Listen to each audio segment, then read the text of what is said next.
Bismillahirrahmanirrahim. Assalamualaikum warahmatullahi wabarakatuh dan salam sejahtera. Saya Muhammad Akmal bin Bahrim, penolong pegawai pertanian di Pusat Pertanian Hitam. Toge ialah anak benih yang baru bercambah dan ia menjadi sejenis sayuran yang popular dan ia boleh dimakan mentah atau sudah dimasak. Baiklah, antara bahan yang digunakan untuk membuat toge adalah yang pertama, kacang sebagai bahan utama. Yang kedua adalah sontoso sebagai bahan untuk memecahkan kulit kacang. Dan yang ketiga adalah saiko sebagai bahan untuk percambahan kacang. Untuk peralatan yang digunakan pula, yang pertama adalah penapis yang digunakan untuk mencuci anak benih kacang. Yang kedua adalah baldi digunakan untuk merendam anak benih kacang. Yang ketiga adalah silinder penyukat digunakan untuk menyekat sontoso. Dan yang keempat adalah tong hitam digunakan untuk percambahan anak benih kacang. Untuk tong percambahan, di bahagian penutupnya haruslah dilubangkan untuk penyiraman dilakukan, dan di bahagian bawahnya perlu dilubangkan untuk supaya air siraman keluar.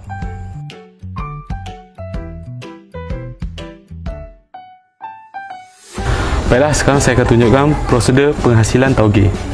Dalam penghasilan tauge yang berkualiti, ia mestilah bermula daripada penyediaan biji benih yang berkualiti.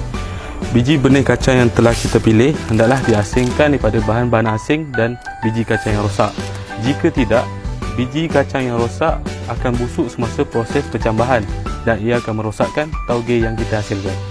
Langkah yang pertama, kita hendaklah rendam biji kacang yang telah kita pilih dalam baldi yang berisi air. Tujuan rendaman adalah untuk membuang bahan-bahan asing dan kacang yang rosak.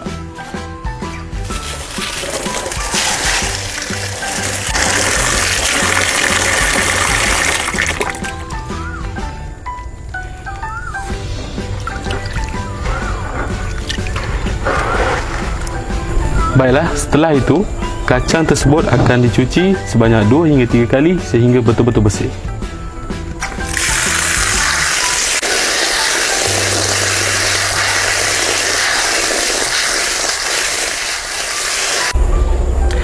Baiklah, setelah biji kacang kita dicuci dengan bersih, proses seterusnya adalah merendam biji kacang dengan larutan sontoso.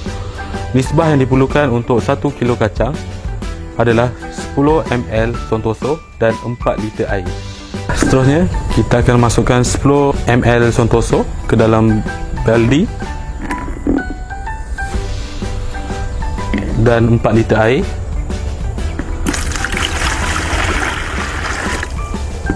Setelah itu, kita akan masukkan kacang yang telah dicuci bersih.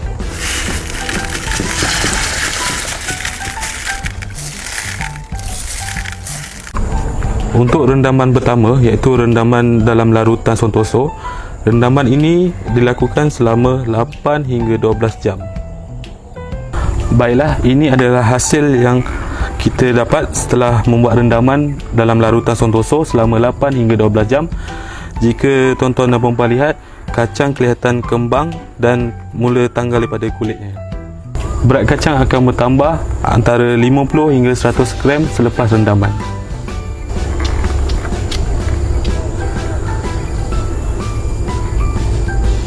Baiklah, seterusnya kita akan cuci kacang tersebut dengan menggunakan air bersih.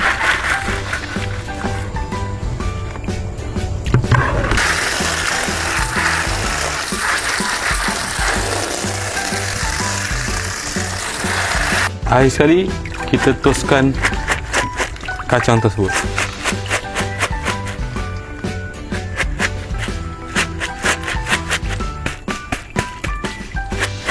Baiklah, setelah kacang dicuci dan ditoskan, kacang akan digaul sekata dengan saiko. Tujuannya adalah untuk mempercepatkan percambahan kacang. Nisbah yang digunakan adalah 1 kilo kacang 20 gram saiko.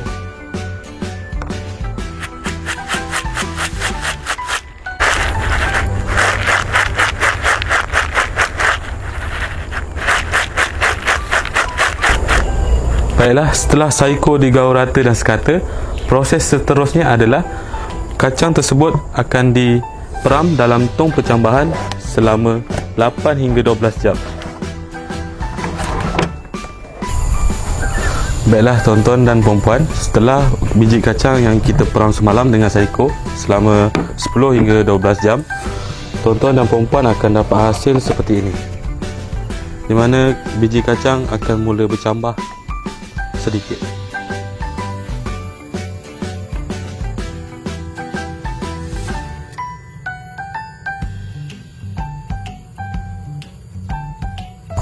Okey tuan-tuan dan puan-puan, langkah seterusnya kita akan cuci biji kacang sedikit. Tujuannya adalah untuk membuang putih saiko.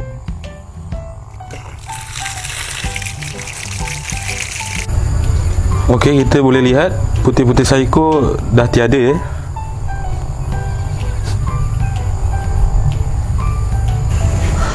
Untuk proses seterusnya, kita akan masukkan biji kacang ke dalam tong percambahan secara berhati-hati ya, untuk mengelakkan biji kacang patah.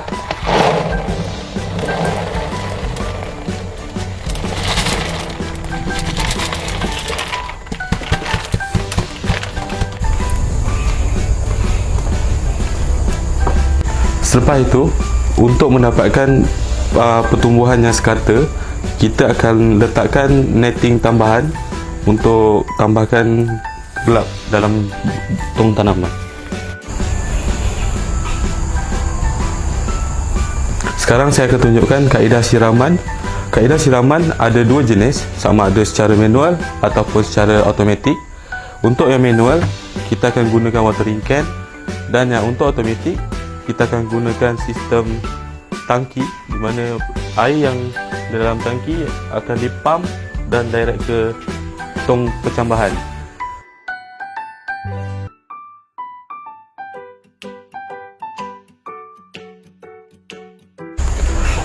Untuk kadar siraman yang diperlukan adalah selama 10 minit setiap 3 jam, dan panjang kadar siraman dilakukan selama 4 hari.